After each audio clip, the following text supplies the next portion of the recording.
Are you a fan of science fiction movies that will leave you questioning everything you thought you knew? Well, look no further than Oblivion, the 2013 film starring Tom Cruise as a technician living in a post-apocalyptic world where everything is not as it seems. In this episode of the podcast, we'll be diving into the mind-bending plot, thought-provoking themes, and impressive special effects of the movie. But be warned, this film will have you questioning reality and questioning what you're capable of. Are you ready to have your mind blown? Let's get started on today's episode of Podio Commentary.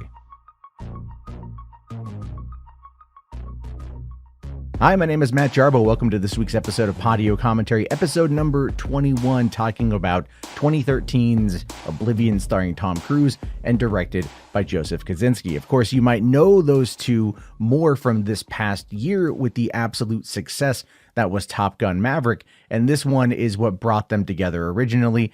And it's a movie that I just watched again the other day as I was prepping for this podcast, and I really forgot how much I really enjoyed what this movie was about, how much I really enjoyed the simplicity of it, how much I really enjoyed that it was something unique and something different, and it didn't feel like it was coming out around the same time as all the other big tentpole movies that had come out around that time. I mean, we're talking 2013. This was post-Avengers. This is right before Iron Man 3. This is, I believe, even right before Fast and Furious 6.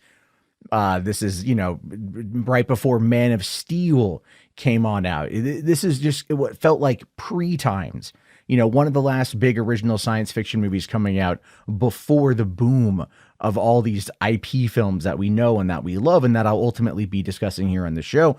But I wanted to dive in to this movie because I feel like it's worth discussing these smaller kind of films. And it's weird to say that about this movie because it actually did originate as a graphic novel. That's right. Joseph Kosinski, the director of the movie, originally wanted to create a cinematic adaptation of his graphic novel, Oblivion, which he was co-writing with Arvid Nelson for Radical Comics. The novel itself was never finished. In fact, it never even really got out of the developmental process. And so he ultimately just kind of held on to that idea and used it as a way to pitch this film to the studios. Now, originally, Walt Disney Pictures actually had the rights to Oblivion because they had acquired them from Kosinski and Radical Comics while he was working on Tron Legacy back in 2010.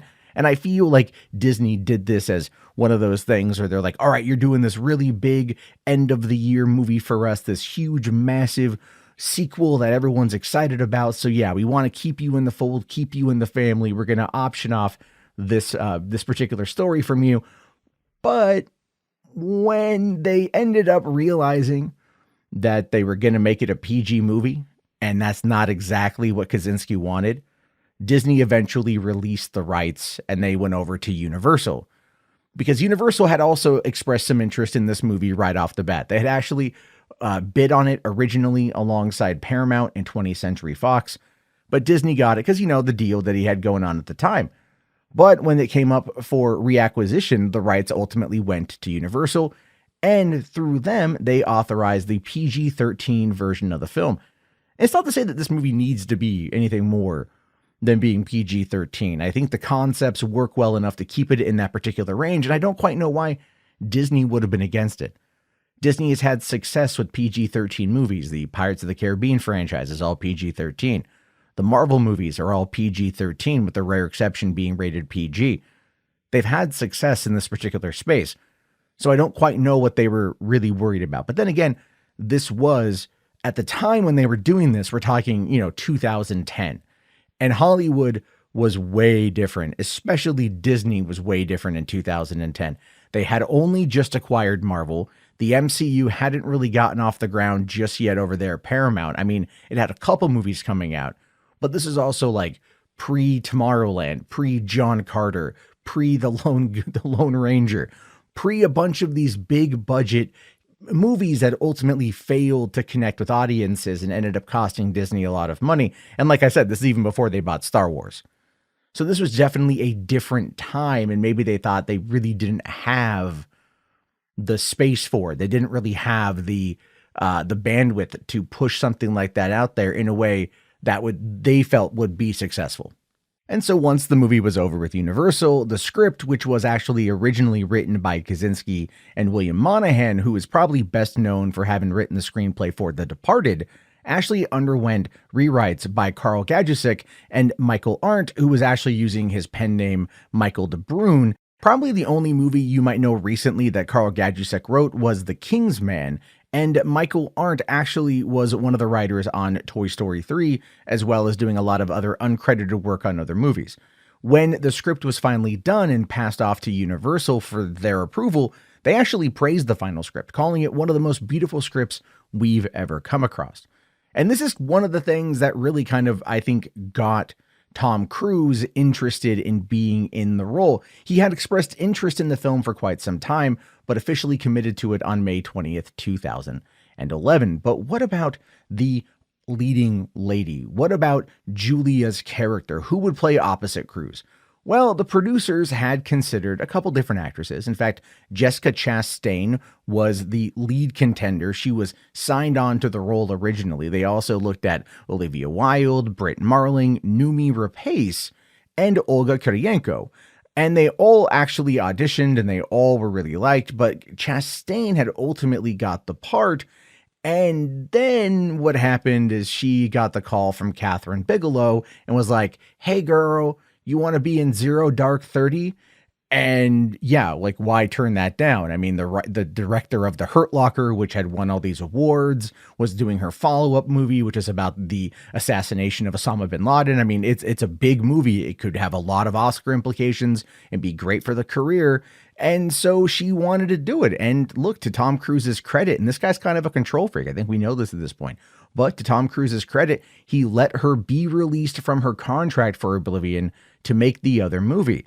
And she's actually gone out of her way to publicly thank Cruise because this was a bigger role for Jessica Chastain. And I think it's one that's ultimately benefited her in the years since Zero Dark 30 came out. And then, of course, the role ultimately went to Olga Kurylenko. And I was thinking about it as I was watching it the other day. I'm like, what if it was Olivia Wilde in the role? You know, what if it was Brit Marling? I mean, Brit Marling is, the OA on Netflix and a few other smaller films here and there. And she's not a bad actress under any circumstances. I don't have anything against her, but I don't know if she would be able to really kind of play up that role. And I say that because Tom Cruise was becoming 50 at the time they were shooting this. And so Brit Marling, I think, was like either in her late 20s or early 30s. And we all know how Hollywood is on that front. But like Olga Kurylenko is a little older, a little more, I guess you could say, age appropriate. Olivia Wilde, I think at the same time was kind of in that middle ground.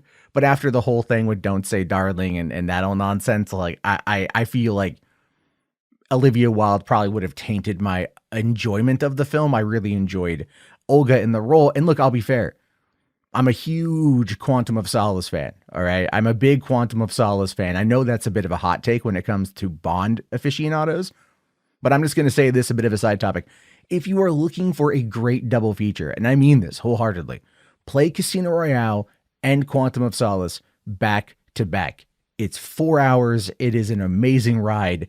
They go together perfectly, and I think she did a great job as like your non-traditional Bond girl, and I liked seeing her in a role like this a couple of years later, where I just enjoyed her in the role. I mean, I don't know if she brought anything like specifically great to the role, but I still enjoyed her in it, if that makes any sense. Then, of course, they were looking for the other leading role, which is Victoria, and the producers initially considered Hayley Atwell, Diane Kruger, or Kate Beckinsale. And all three of those actresses had traveled to Pittsburgh to screen test with Tom Cruise, who was filming Jack Reacher at the time, and the role ultimately went to Andrea Riseborough, and then Melissa Leo was cast later as Sally. What's funny, though, is that Hayley Atwell actually probably at least left some kind of lasting impression on Tom Cruise because he cast her in the last two Mission Impossible movies. And of course, there's been that rumor that they dated during the production on that. I don't know. I mean, I think Tom Cruise really needs to watch out for dating women that he's working with, but that's, you know what, that's his deal, man. I don't know, gonna play, I guess. Right.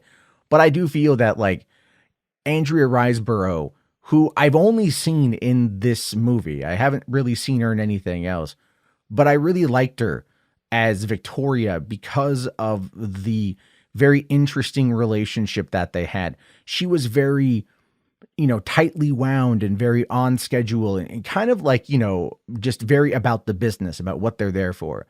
And then Tom's character, Jack, being very inquisitive and very curious, and how he has to hide that from her because he knows that's not who she is. And I thought she did a really good job of conveying the strictness in those moments. But then when she starts to kind of realize that her worldview is getting shattered, she really kind of clings on to what she has. And there's a lot of subtle nuance in the performance that I really like. We'll talk more about that here in a little bit. So once Universal greenlit the movie and they got their $100 million, production began on March 12th, 2012, and actually only filmed for a couple more months. It wrapped up July 14th of that year. The filming locations included Baton Rouge and New Orleans, and you would probably not really think much of that, given all of the exteriors in the movie were definitely not what you would call the southern United States. But out of approximately 3 months of shooting, 69 days of those were in Louisiana, and 11 of those were then filmed in New York, and a couple were in California in late June 2012. And then at the very end of it, when they were getting into the, summer equinox, is when that they were over in Iceland at the very end of 2012, where the daylight there was roughly 24 hours a day. And they really shot the exteriors in Iceland. You could really see that they had the volcanic landscapes, and Kaczynski really wanted to take advantage of the round-the-clock light, in particular from 6 p.m. to 1 a.m., which is what they referred to as the magic hour, to bring sci-fi out into the daylight, as they said it, which was in contrast with a lot of films like Alien, which spent their time in dark holes and benighted planets, as the term here I pulled from, I believe, Wikipedia had to say. And I get that. I mean, when you're watching the movie and Tom is out there on the bike and he's racing through the post-apocalyptic world, and you're getting a view at, obviously, like what would be the New York area, because they focus on the Statue of Liberty. Obviously, there's the set for the Empire State Building. We know that there were like massive tsunamis that destroyed the world. I just find it interesting that enough Earth came out of the ocean to basically blanket the entire city of New York, all the way up to the observation deck on Empire State Building. I mean, parts of that require you to really suspend disbelief, given everything that's happened, because I think the whole process of the story is like 60 years after the invasion or after the, the nuclear attack or whatever they want to say, right? After that is when it all kind of went to hell. So it's kind of weird. It has a little bit of a Wall-E vibe, if I'm being fair. And I think that is actually a really fair comparison, is it does feel like the quizzical nature of Jack's character very much feels like it is something we got 5 years prior with Wall-E. But it works in regards to what it is that Tom's character is trying to do. Because you have a guy whose job is to just maintain drones inside this one sector. That's his job. Everything else is irradiated. This is the last safe bastion on Earth.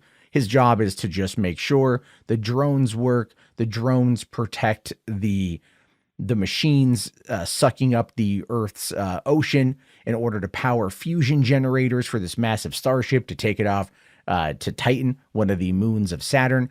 And it's just like, there's the aliens that are there that are trying to destroy it. It's a cool little setup. It's very simple, like I said, but I just enjoyed that, like, while he's out there, he's just kind of looking through the rummage and he's just kind of questioning what he's reading and wondering if he really does want to leave the planet, because that, of course, is one of the themes there. And like, I'm a gamer, right? So I play games like Fallout, and I right now I'm going through The Witcher 3. And I read all the stories that I come across. I read the little books. I read the little bits of lore. And I kind of, as I'm watching this movie, I watch Jack, pick up a book about Roman laws and read a passage there and take it with him. And it's like, these are interesting things to him that allow him to have a better understanding of the world around him, at least in some context. And I found that to be really interesting with the movie. Again, it's subtle and it's not necessarily new, but I just like it. I thought that it worked out pretty damn well. And I'll tell you what else worked out really well. Okay, so I got to talk about this real quick. I kind of jumped into the story, but let me keep going on with the with how the movie was made. One of the cool little bits of history here is that when they were doing the office set, right, the home set that had for Jack and Victoria, had the pool, had everything, was very clean, very shiny. And you see that they're above the clouds. They're above the clouds, which was really pretty. And they had excellent cinematography while they were up there. And like the VFX were amazing. And you're like, wow, they did a really good job with this. And I never really questioned how they made it. I thought they just put it on a set. I thought they just had like a green screen behind it or a blue screen behind it. And that was that.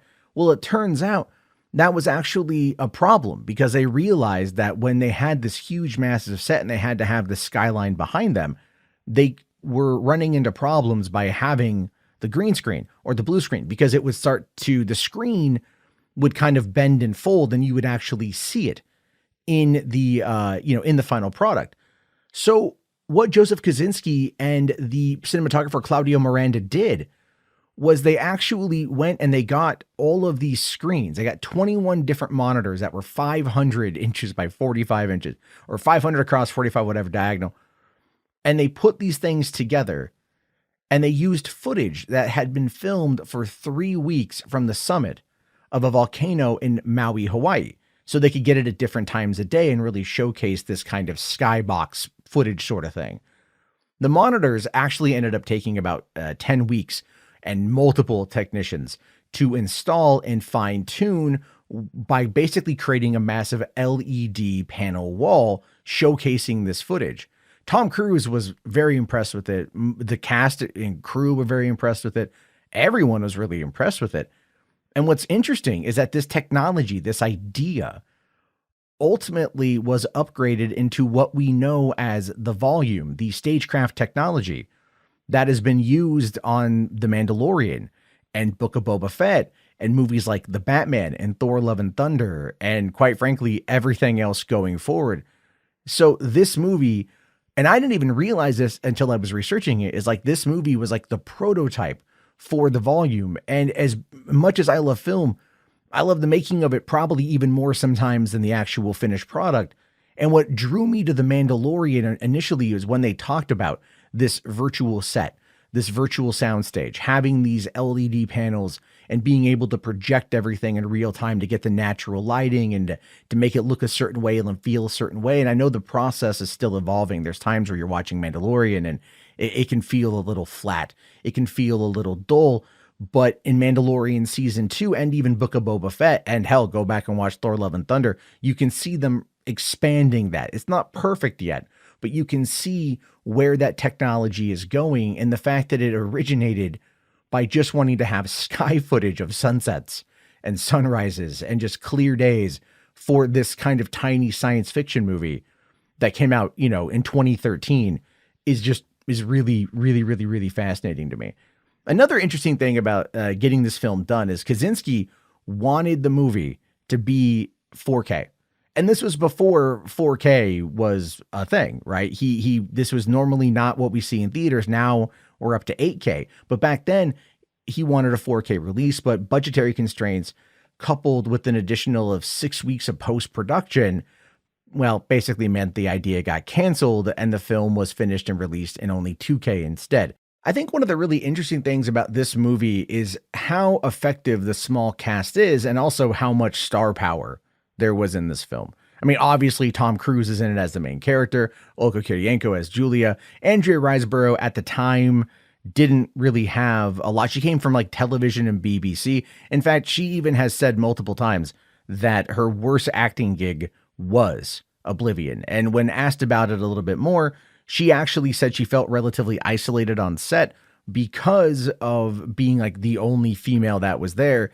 And that, she said that there was some, you could call it comments or some attitude from the top brass that wanted her to look a certain way, wanted her to position herself a certain way. So like her ass would look good on screen or in this particular shot.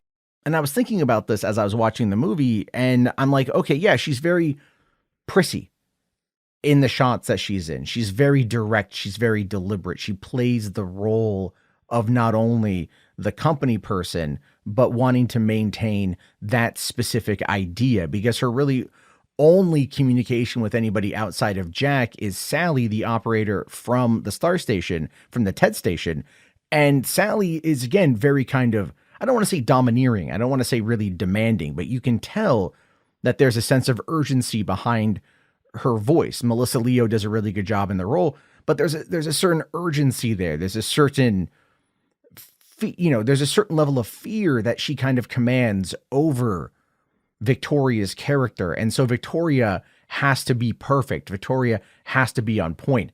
And I think that really plays in to her character. And if that's the way they shot the movie, she definitely delivered on that performance very well, but I can understand how that would be difficult for her on set. And of course, they should have these conversations 100%, like, make no mistake about that. But that's my take on it initially, because other than that, like, you've got Morgan Freeman as Beach, the leader of the rebels. You've got Nikolaj Coster-Waldau, Jamie Lannister in the movie. And then I noticed that Zoe Bell was Kara, one of the other women that was there, one of the other survivors. And I just kind of laughed at that a little bit. And my girlfriend was like, "Why are you laughing?" I'm like, "Oh, that's Zoe Bell. She's like a kick-ass stunt woman. Tarantino loves her and everything else." And just seeing her pop up in other movies, to me, was actually pretty cool, because it's always nice to just see people who you think are kind of really assigned to one thing popping up as well. Like, even when we're watching the movie and you see Nikolaj pop up on screen, my girlfriend was like, "Oh my God, Jamie Lannister," because she didn't know that he was in the movie. And so it's always kind of nice to have that impact when you forget that they're there. But I mean, really, the cast in and of itself is small, but it's effective. It worked out for what they were trying to do. And I feel like that really ties into the general plot, because look, as we dive into the plot, I'm not going to go through all of it, just to kind of summarize it a bit.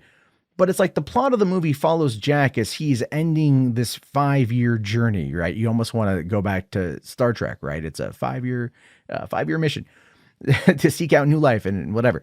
But here he's just living in this bubble with his partner, and all he's doing is the same thing day in, day out, being an effective team, repairing these drones, trying to make sure that the aliens don't destroy everything.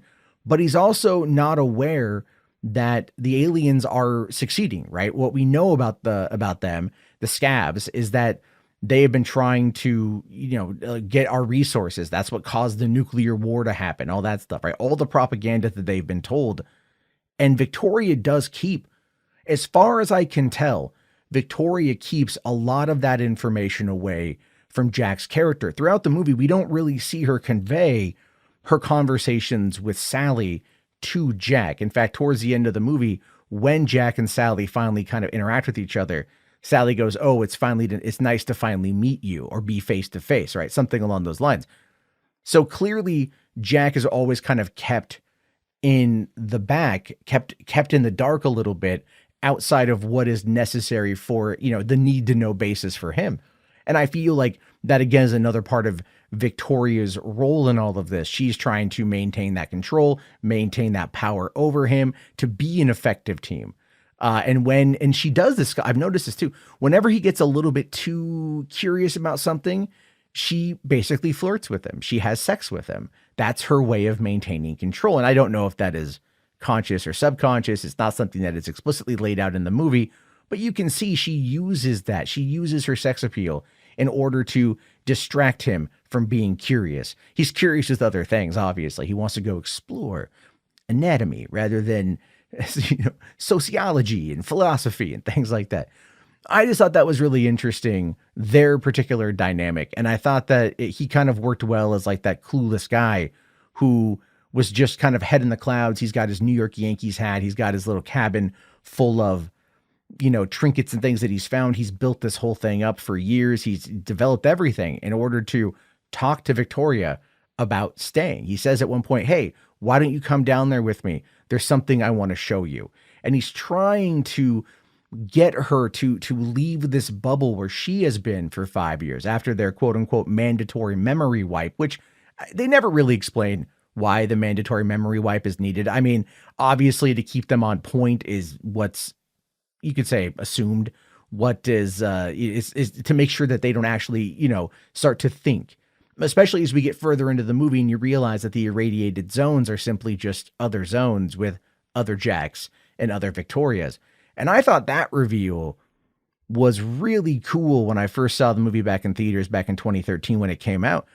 And I really enjoyed that that's how simple it was. It was just these aliens have come to Earth, they've cloned us, and they put these groups in, these pairs in different sectors and have them do what they do, but then create this fear of an irradiated zone, have the whole thing set up to where if they go near it, it's going to set off all these alarms, these bells, these whistles. They create this dependency. And that makes me kind of question, like, a little bit like our dependency on technology. You know what I mean? Like, how often are we at this point willing to go off the beaten path because, the GPS tells us go this particular way? And to kind of go back to like video games, right? Like, I'm playing The Witcher and it will always try to drive me. The little GPS on the map will always try to drive me towards the road. It always tries to bring me back to get me on that main path, to get me to the next objective. But I've discovered in that game that I have found so many crazy things by simply running off the beaten path. And that's kind of what Jack is doing here. And there's elements of this movie that really feel like it could be a video game. Like, I know that it was conceived as a graphic novel and then expanded upon into this particular science fiction story, but I kind of feel like it might have also taken a little bit from an open world science fiction video game. And to be fair, there's a lot of movies these days that heavily feel like that. And it might also just be because video games are now the dominant entertainment medium on the planet. But of course, what's really cool is as Jack starts to kind of uncover these things and he ends up getting lured in to traps by the scavs because they want to capture him to show him that they're not evil. The way that Kaczynski frames this great action sequence in the library where we think that they're alien. We see them in the distance. We see the little glowing lights on their helmets. We hear them talk and it sounds very alien. And you think, oh, wow, these guys are aliens. But then you're also like, but are they human? Could they be human? There's questions there. And of course, I really enjoyed the reveal that they had found old stealth suits and they were able to radio scramble their communications as to screw with the drones because they figured that out after 60 years of fighting these things. And I thought that was a really cool way of showcasing how they believed Jack and Victoria, all the Jacks and Victorias believed that the scavs were aliens because that's how they presented themselves as a way to get around technology. And of course, Sally and the Tet, they're not going to tell them that that's not the case. They want them to believe all this because it still boils down to control and propaganda. But of course, as we start to realize what their plan is to take out the particular space station, again, to send in a Trojan horse, blow the damn thing up, and things never really work out the way you want them to. I really liked how they did the bait and switch at the end of the movie, where you thought that Julia was going to be the one to go in one-way ticket with Jack to go and blow this thing up. But obviously they did that. We had a mortally wounded Morgan Freeman who wanted to see it. It was, they set the whole thing up. It's great. But what I thought was really interesting was the intricacies, if you will, of while Jack is headed into the upper atmosphere to go to the space station, which, by the way, this is just a side thing. All right. Again, going back to video games, the way that the Tet station was designed, go and look at that versus how space stations are in No Man's Sky. And they're very similar. Like, they were both, No Man's Sky was announced at I think the beginning of 2013 with the video game X, I think is what it was. And then we see that if you go look at them now, they seem very similar to what we get out of Oblivion. It's kind of funny. I'm not saying that there's theft. I'm just saying that sometimes, certain things line up. But I liked as they were traveling there and he's listening to the black box recording of what happened, we find out that it was a research team that was sent to Titan, that they were there trying to, do research. And in the meantime, they encountered the space station. They were rerouted to investigate. And that is when Jack and Victoria were the pilots who were there. Everyone else was in their sleep container, was in cryo, if you will. And those are who were taken, scanned, and cloned, and that's why they only have their DNAs. And that's why when Morgan Freeman says that when they came to Earth and they brought these drop pods down with thousands of these clones of Jack that were all trained to kill, it was sending one of our best to then be our destroyer. And I thought that was such an interesting, like, visual in my mind of just like nothing. But like, think the ending of the Phantom Menace when the droid army is landing on Naboo, getting ready to fight the Gungans, and like, you know, the transport doors open and just here come out all these rows of Tom Cruises wielding guns and just going from there.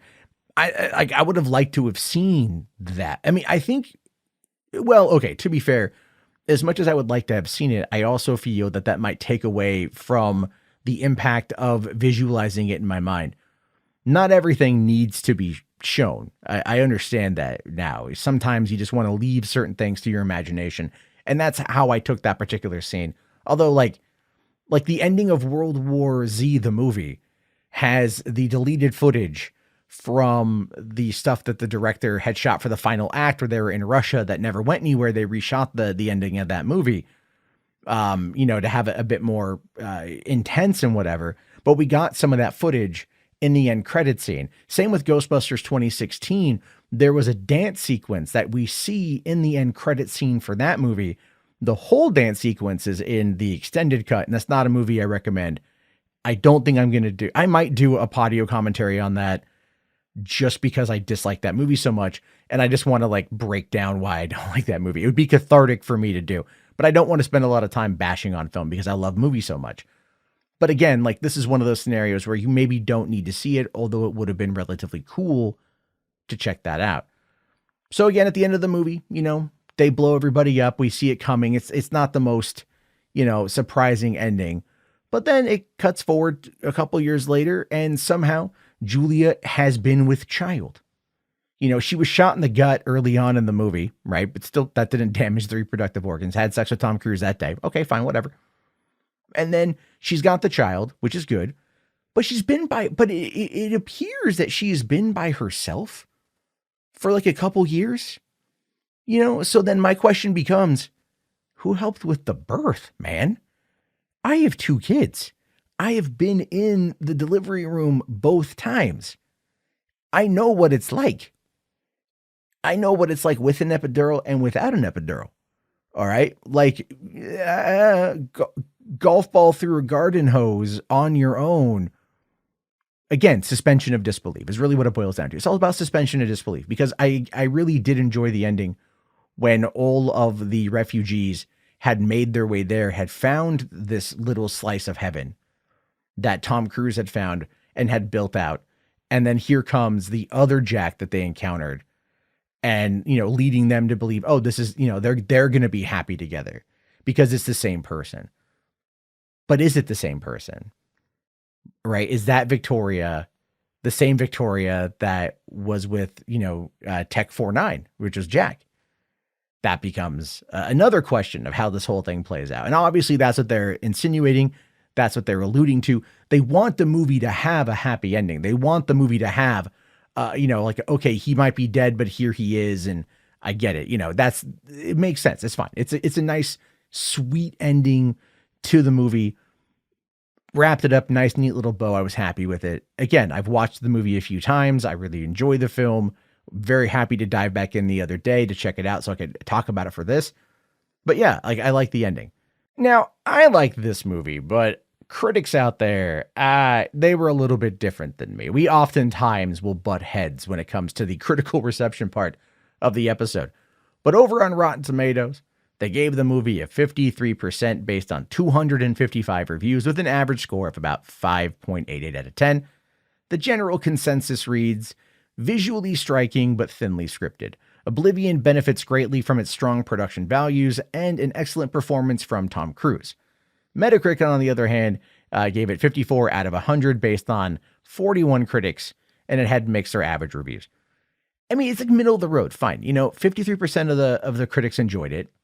That doesn't mean it's a bad movie. It just means 53% of the critics enjoyed it. However, talking about it with my friends who have seen the movie over the years, they've said the same thing. Like, they liked the movie. Like, I think it's grown on people. And I think that's one of the key issues with a lot of these films. And one of the reasons why, as I do this show, I want to go back and look at movies that are like 10 years old almost, or maybe over 10 years old, because the cultural zeitgeist of where they were at the time and how we review movies now. Because like I talked about Avatar being culturally relevant the other day in a video for the main channel, and people were like, "There's no way it's culturally relevant. It's whatever. It's Dances with Smurfs and Fern Gully." And I look at it, I'm like, yeah, but here's the thing: 13 years later, we're still talking about it, and 13 years later, the new movie's blowing up. You know, it's like there's always going to be it's space and time, and I think we need to always acknowledge that. I think we always need to acknowledge that the cultural zeitgeist may not be there yet, and that sometimes movies find their footing down the road. This isn't like when we were kids, when you would have, you know, maybe 1, 2, 3 movies a month. Now it's like, you know, 1, 2, 3 movies a week, depending on what time of year it is. There's simply so much to watch, never mind what's on streaming, that movies have, I think, more trouble seeping into that zeitgeist, or into culture, if you will, simply because there is so much more of it, and that people just aren't seeing it without there being a massive response to it, good or bad. So to a lot of these people, Oblivion is very much a middle of the road movie. But I think in regards to Tom Cruise movies, it's up there. I really enjoyed this movie. I love Jack Reacher. I loved Oblivion. Never saw the second Jack Reacher movie. I need to. Of course, I love all the Mission Impossible movies. Number 4 is not my favorite, but 5 and 6 were great. Number 3 was dynamite. You know, and it's like, but he's also like Night and Day was really good. Tropic Thunder was really good. Was it Edge of Tomorrow? Is one of my top films of 2014. I think I'll have to touch on that one. I think the movie's great. Live, Die, Repeat, whatever you want to call it. You know, we got a good Tom Cruise performance. And I think at this point, we're used to a good Tom Cruise performance. And this movie didn't disappoint on that one. Again, it didn't really have the impact at the time, at least box office wise. So the film only earned roughly $37.1 million in its opening weekend, including only about $5.5 million from IMAX screenings in about 323 theaters. It was Cruise's best North American opening after Mission Impossible and War of the Worlds. But what's interesting is this movie actually wasn't shown at cinemas in Boston, because when this movie came out, that was during the Boston Marathon bombing. And so there was an ongoing manhunt for one of the bombers during the time, and it forced the city to temporarily close everything as part of a mandatory shelter-in-place order, so people in Boston couldn't go and see it. But listen, they had other things to worry about that were greatly more important. The movie ultimately ended up leaving theaters June 27, 2013, so it only played for a few months, grossing $89.1 million domestic and another $198.8 million internationally, bringing it to a grand worldwide total of $287.9 million. However, what I was able to find that on home video between Blu-ray and DVD, the movie did pull in an additional nearly $37 million. So that does put it well over $300 million on the $100 million budget. Is it considered a financial success to some people out there? The answer to that is yes. I think by 2013 standards, because the home video market was stronger than it is now, that probably was deemed more of a success. I'm sure the movie did well on, you know, digital, and it did well on whatever. And plus also, this is just the initial data that I can find. These numbers aren't even remotely up to speed. So the movie was actually re-released on 4K, where it should have been initially, 3 years later in 2016. I don't know how well it sold on there, but you know, there's going to be more money coming on it. So to wrap this whole thing up, I mean, Oblivion to me is a movie that is just a fun science fiction film. It doesn't ask too much of its audience in regards to like forcing them to pay attention to the intricate details in order to, you know, unveil this tapestry of a story. It's just, it's very isolated. It works for what it wants to do.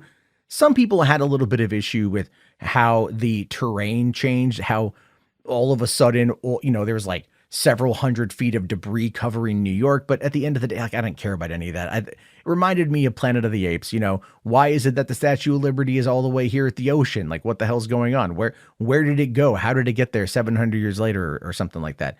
Like, you don't really need to ask those questions. You just understand the geography based upon the landmarks. And that's all they need to do. That's all they need to say in order to convey that particular emotion. And it worked for what they were trying to do.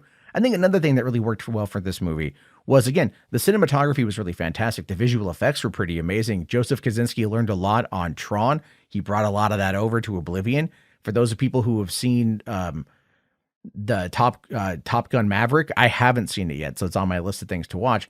But for those who have seen it, again, I've heard nothing but great things about the cinematography, the directing, the action, how it all is just very visceral and very in your face. Here was experimenting with some different aspects of that. But one of the things that I think really worked out well was the score, was the soundtrack for the movie. And one of the biggest things that Kosinski ever did, in my opinion, was bringing in Daft Punk to do the soundtrack for Tron Legacy. I mean, despite however you may feel about that movie, that soundtrack slaps, and it slaps hard. And as I was listening to this again, I'm like, yeah, I'm hearing like what feels very similar to Tron Legacy. It feels kind of similar, like what you might get out of a little bit of like a Blade Runner theme sort of thing. Just that kind of vibe, you know. But what it was is he actually used a band called M83. And the reason why he chose M83 to score the film is because he went back and he found his original treatment from 2005. And on it, he had listed the soundtrack of M83 because that's what he was listening to as he was writing it. And so he thought, well, hey, listen, my collaboration with Daft Punk worked out so well for Tron Legacy. Why don't I try to do it with M83? Because he realized that Daft Punk's music wouldn't make sense for something like Oblivion. And I agree with that wholeheartedly. I love the soundtrack to Tron Legacy. Daft Punk is one of my all-time favorite bands. It worked for Tron Legacy with what they were trying to do. This would have felt a little bit different. Like, to me, this would have felt like if the soundtrack of Raiders of the Lost Ark used Queen instead of John Williams. Yet you would be down for it. You wouldn't shy away from it. You wouldn't be upset with it at all, but it wouldn't feel right at the end of the day. So, I mean, I really enjoyed what he did with that. And I think the soundtrack, it's subtle and it speaks to, like, you know, the way the world is, the post-apocalyptic nature, so to speak. I just really enjoyed that. And I might actually need to go pick up the soundtrack now just to give it another listen to. In fact, according to Wikipedia here, which is what I have up at the moment, they did release a deluxe edition of the soundtrack on the same day a soundtrack dropped in April of 2013 that features an additional 13 tracks. So if you are interested in wanting to get more music out of Oblivion, there you go. There's actually an extended edition or deluxe edition of the soundtrack that has a lot more on it. And I think, look, that's something that I didn't know until right now. So, hey, we're learning together on Podio Commentary. But as always, I do want to know your thoughts, your opinions on this movie. Did you love it? Did you hate it? Were you indifferent to it? Is it something that you just recently saw or you saw it in theaters? Let me know your thoughts. Let me know your opinions. And of course, if you guys want to help support the show, the best way to do that is patreon.com/Matt Jarbo. I will be adding in a perk here very soon that will be allowing you, the listener, to suggest movies for me to cover here on the show.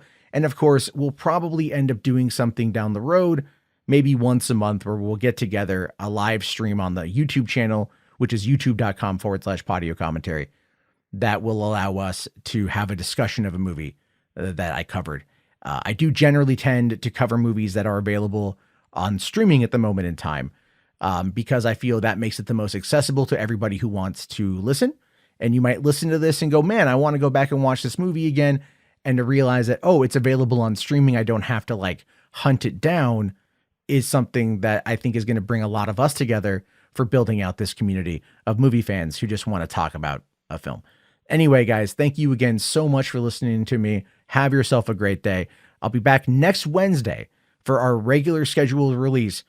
And next Wednesday is going to be Battle Los Angeles, which is another kind of smaller sci-fi movie from 2011 that I just want to talk about. And then after that, it's going to be Prisoners on the 18th. And then January 25th will be Frank Darabont's The Mist. All of those movies are currently available on Netflix, I believe. So go ahead and check those out if you're excited to dive into that. And I'll talk to you all later. Have yourself a great day and peace out.